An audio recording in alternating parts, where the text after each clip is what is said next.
Alright, so hello there guys. Coach Dre here. So I'm one of the coaches and one of the owners of Nueva Vizcaya Badminton Center and a self-confessed fragrance enthusiast.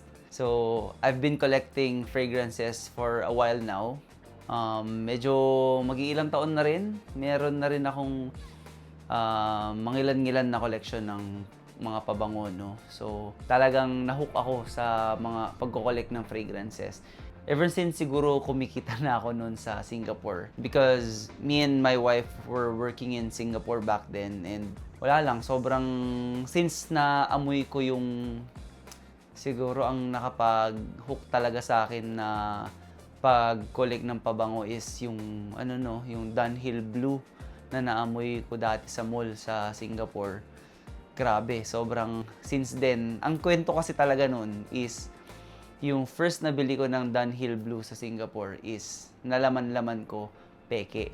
So, nung pag-uwi ko, dati kasi yung Dunhill Blue talagang naging signature scent ko rin yun nung high school, no? Pero nung bumili ako dati sa Singapore, naalala ko, isa pa yun sa mga pinakaunang sahod ko. Tapos pag amoy ko, pagkadating ko ng bahay, binuksan ko yung pabango, tapos parang naamoy ko. Sabi ko, hindi ganito yung naalala kong hindi ganito yung naalala kong amoy talaga ng Dunhill Blue. So yun no, nag-research ako, chinek ko yung mga signs, ng box or yung presentation or yung packaging ng original na Dunhill Blue. Napag-alaman ko nga talaga na peke yung akin nabili.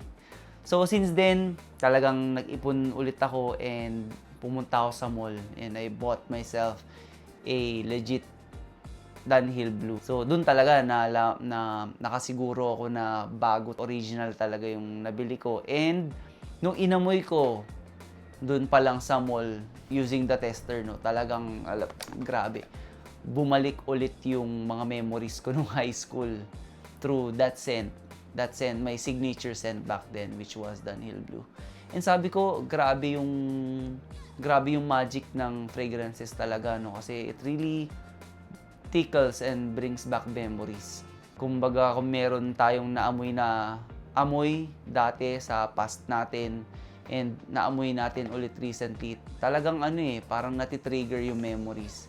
So, para sa akin yun talaga yung magic ng fragrances. And kaya ako talaga nahumaling. And talagang nung nagsisimula na mita dati, I made it a point na mangolekta. Especially nung nakagat na ako ng bag ng Aqua di Gio. Tapos yung Aqua di Gio kasi maraming versions yun Yung Profumo pala, kung alam niyo yun, yung itim na bote. Marami kasing batches. May mga batches na matagal, nagtatagal sa skin. May mga batches naman na malabnaw. And yun, dun talaga yung siguro nagsimula yung kaadikan ko na naghunt ng batches ng Aqua di Gio Profumo. Hanggang sa nauwi na lang, naging 4 na yung bote ko ng Aqua di Gio Profumo. Tapos nag-venture na rin ako to other fragrances like Parfums de Marly, Bleu de Chanel, Sauvage, and yan na nga, the rest was history. Pero dati kasi, hindi talaga ako nagre-review ng mga pabango, no? Parang, gusto ko lang mangolekta and gusto ko lang mag-grow yung collection ko. Pero ngayon, naisip-isip ko since start naman na ng 2026, no? And, actually, nag-stop ako for a while nagpangongolekta. Siguro dahil ako, for one, ang dami kasing pabango sa market Ang dami sobrang options. Ang hirap pumili or ang hirap mag-blind buy, yun pala. Ang hirap mag-blind buy ng mga pabango na ang dami naman nire-recommend sa mga top 10 na alam niyo yung mga sikat na perfume reviewers. And sobrang dami nilang nire-recommend na pabango pero hindi lahat merong opportunity or merong funds to try them all, no? So, gusto kong tumulong na ako, isang Pilipino, hindi naman ganun kadami pang experience sa pabango, no? Pero as a starting collector, or gusto kong i-share yung experience ko sa inyo. What is it like? Or what does it make me feel once na naamoy ko yung pabango? And sana makatulong sa inyo na isang araw, parehas tayo ng hinahanap na pabango and matulungan ko kayo dahil dun sa experience ko sa hinahanap nyo rin na pabango na yun. So, without further ado, I would like to start my fragrance vlog 001. Isa sa aking first purchases ng taon, which is ang ating Boss Bottled Absolute. Yan. Yan o, ganda ng presentation. Okay. So, yan yung presentation niya. Binili ko nga pala to sa Perfumery by Pau 2. Yan. Hindi ko sure, nakalimutan ko post ko na lang dito.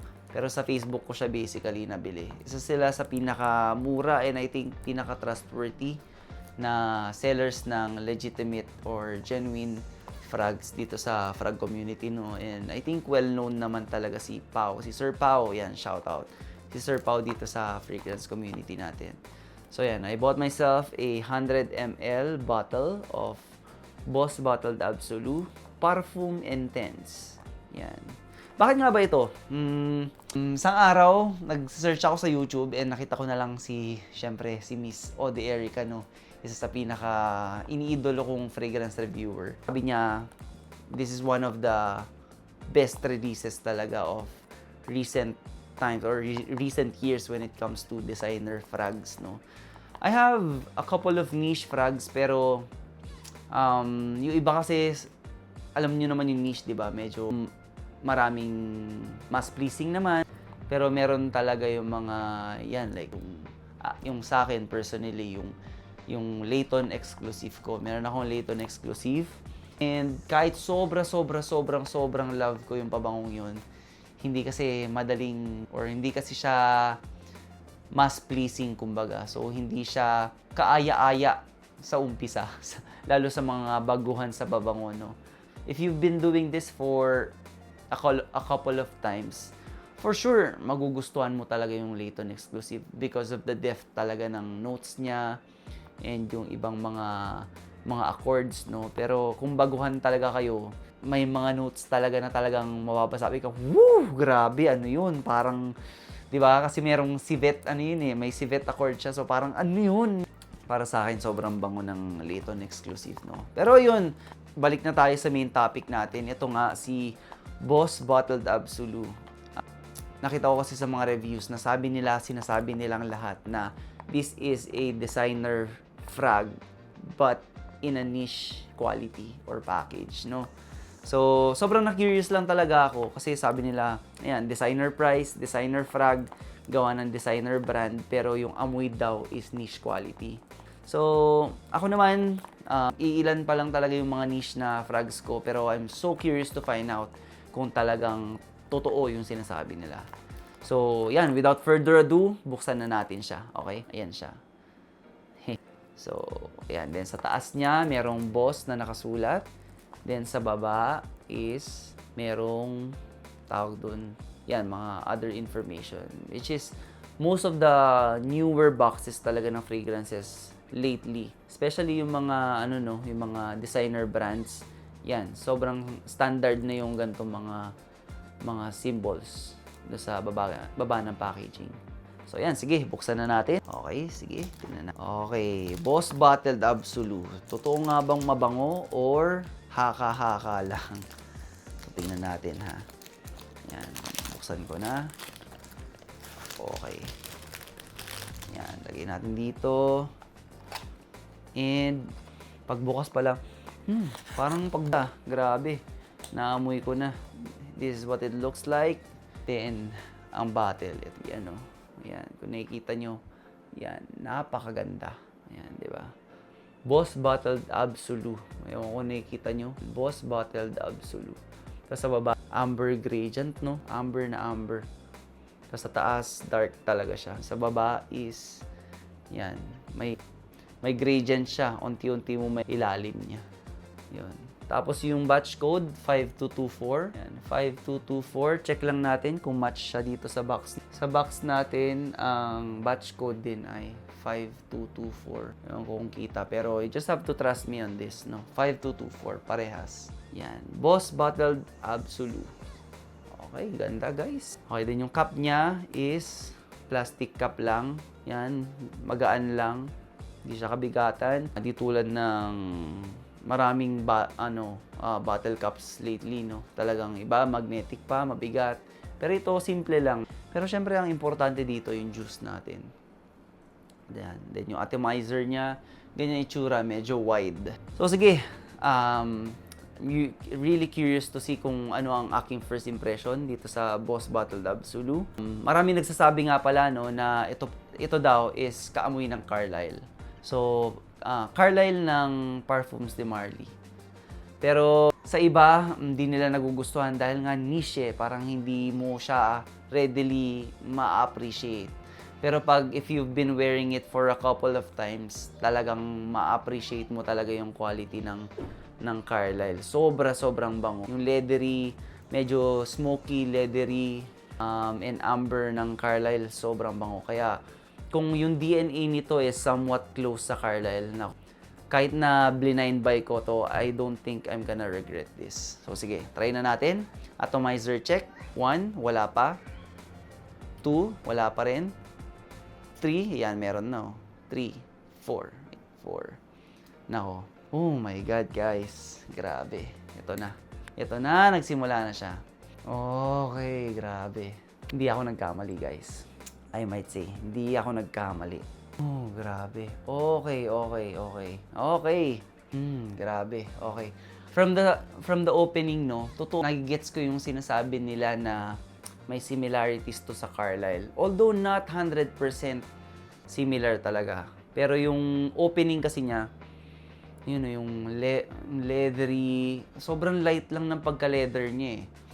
Kumbaga kung naamoy niyo yung wood kasi medyo matapang na yung niya, yung leather niya eh. Pero ito, grabe. Sobrang luxurious, guys. Parang kumbaga yung tito na naka-leather jacket. Imagine niyo yung tito na naka-leather jacket na galing pagbaba ng Ducati. Ganun yung amoy eh. Tapos, sobrang I don't regret buying this. And this is really my jam. Okay?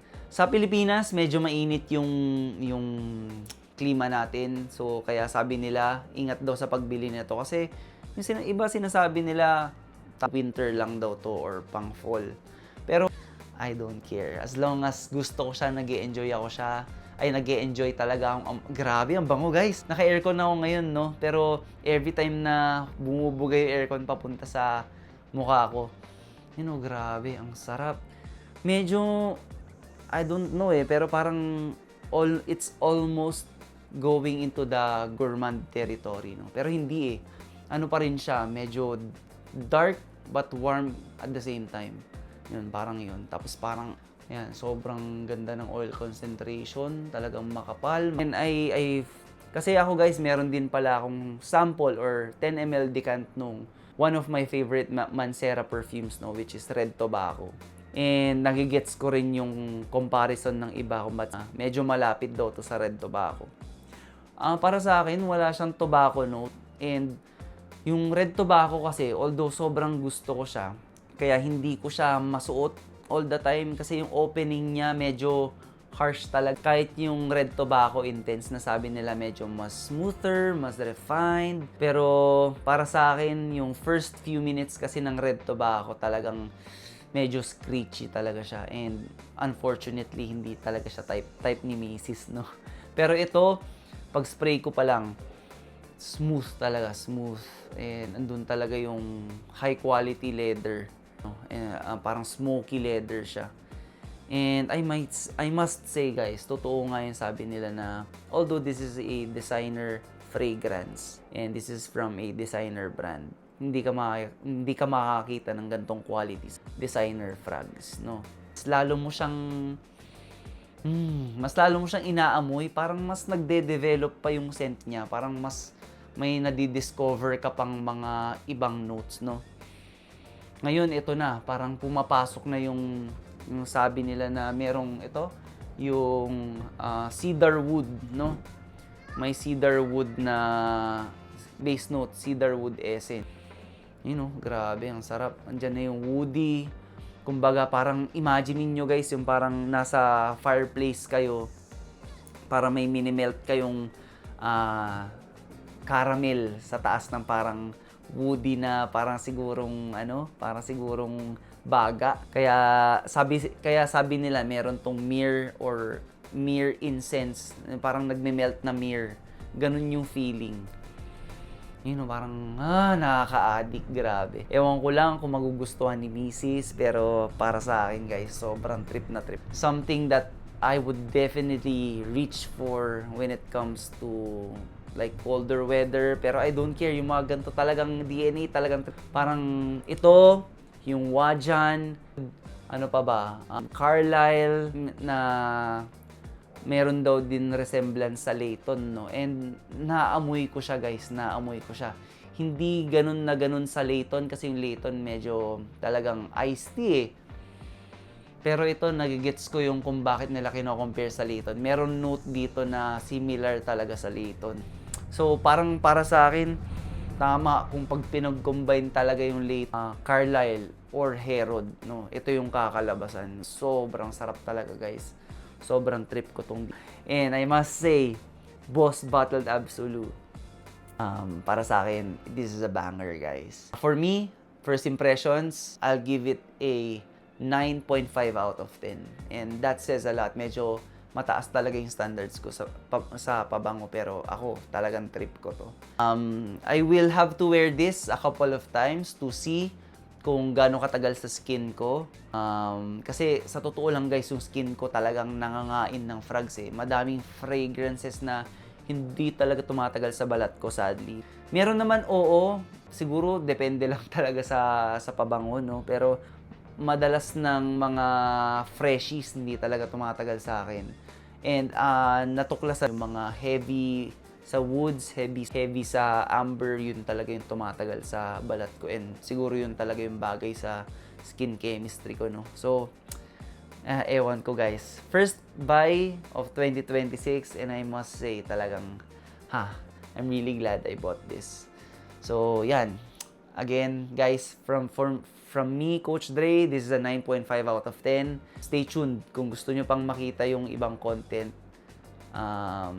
Kung gusto nyo pang makita yung ibang content regarding this sa akin, antay-antay lang kayo. I-review ko pa to in a more in-depth pag mas na ko na siya. Or pag napanglabas ko na siya. Para yung talaga experience of wearing it yung masishare ko sa inyo. Okay? So yun, kung meron kayong katanungan, iba pang suggestions for new fragrances na gusto nyong bilhin ko at i-review, just drop them in the comment section down below. Okay? So again, this is Coach Dre, and ito na muna siguro yung una ko. Kita-kits sa next natin. Keep on smashing and keep doing your best and keep going. See you again next time. Bye!